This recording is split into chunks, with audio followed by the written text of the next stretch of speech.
nous sommes devant l'abri de référence du musée, qui est le premier abri découvert en 1998. C'était lors des travaux de construction de goudron qui est derrière là, et qui devrait passer par ici. Maintenant, le bulldozer qui déblayait la voie arrivait là à décaper la partie supérieure de l'abri. Et par mégarde, s'était retrouvé dedans. Donc ils ont creusé de là-bas, juste ici, pour le faire sortir avant de constater qu'il est resté dans une pièce qui menait vers des chambres à coucher qui sont plus basses. Et pour la mise en valeur, il y a eu 2 équipes d'archéologues qui sont mobilisées.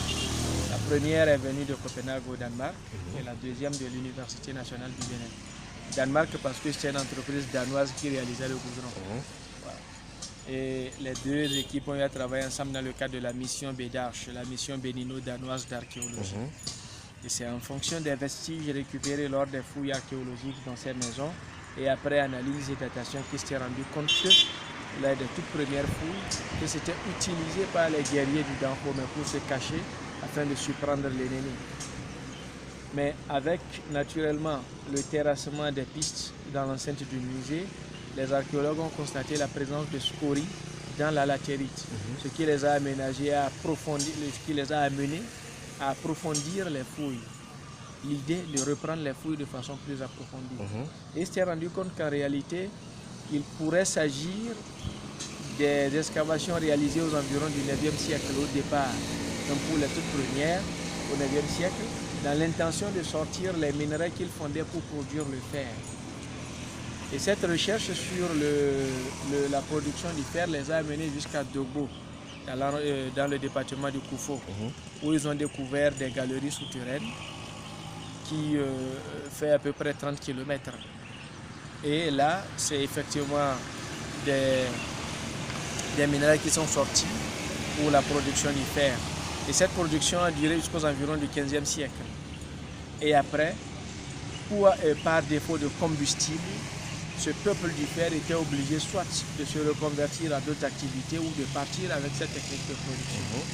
En fait, pour produire 2 kg de fer, il leur faut 35 kg de minerais contre 39 kg de charbon, de bois, et avoir 2 kg de fer, puis 23 kg de scories, donc des déchets qui sont jetés.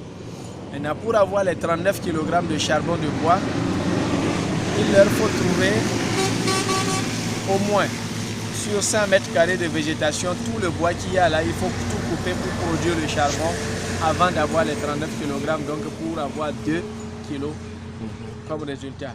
Ce qui naturellement fait qu'aujourd'hui, on constate un vide entre les frontières du Nigeria et celles du Ghana dans le domaine de la flore.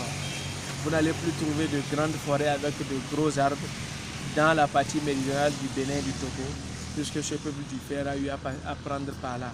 Donc, il n'y en a plus. Et comme au 15e siècle, il n'y avait plus de bois en tant que tel comme combustible, il était obligé de partir.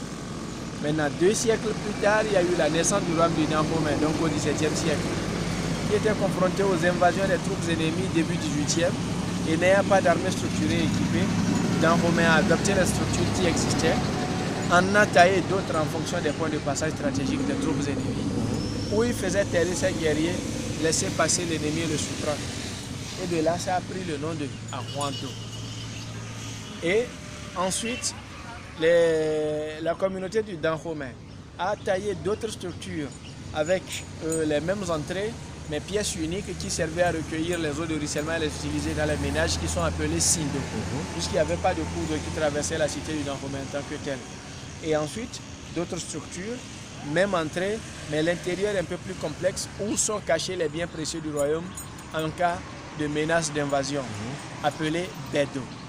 Et enfin, le grand fossé de 10 km de long, 6 mètres et demi de profondeur par endroit, 12 mètres de largeur par endroit, qui ceinture un grand domaine en plein cœur d'Abomey, où sont concentrés les palais administratifs des rois, qui est appelé, je veux parler du Agbodo.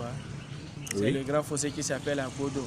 Et ceux qui vivaient dans la zone sécurisée sont appelés les Agbodomenu. Et ceux qui sont exposés au razzia, les Agbogoudonu, ceux qui sont donc derrière le Agbodo. Et comme c'est le Agbodo qui a donné son nom à la cité du Dahomey, ça devrait s'appeler normalement Agbodomey. Et plus tard, c'est devenu Agbomey. Et le Do est parti. C'est pas parti, mais c'est quand même là, sauf que c'est une parenthèse. Donc on parle de Agbomey d'Anhomey, qui est la cité du royaume. Plus loin, à près de 100 km, il y a Agbomey Kandofi, qui est Agbomey Calavi aujourd'hui. Donc voilà l'historique des dos, de façon brève, d'une manière générale. Et ce que nous avons ici, ce sont des Arwandos du XVIIIe siècle. Et ce que vous avez là n'a rien d'un Arwando, puisque la chute du bulldozer l'a partiellement endommagé. Nous allons continuer la visite et plus tard, vous allez descendre dans une maison sécurisée prévue à cet effet. Ok. Merci.